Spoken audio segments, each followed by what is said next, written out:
নমস্কার অংশমান, আপনারা দেখছেন যুগান্তর। খবর নয়, বিশ্লেষণ।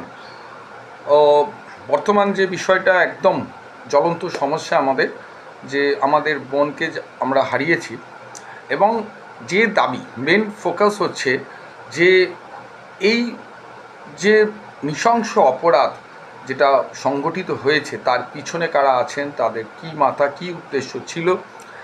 এবং এটা যত দিন যাচ্ছে, যত ঘটনাসমূহগুলোকে যদি আমরা একটার পর একটা যখন জুড়ছি, অনেক কিছু তথ্য বেরিয়ে আসছে, কিন্তু সেটা পুলিশ কেন দেখছেন না বা সিবিআইও কেন দেখছেন না। সিবিআইও এসে গেছে, প্রায় দুদিন হলো।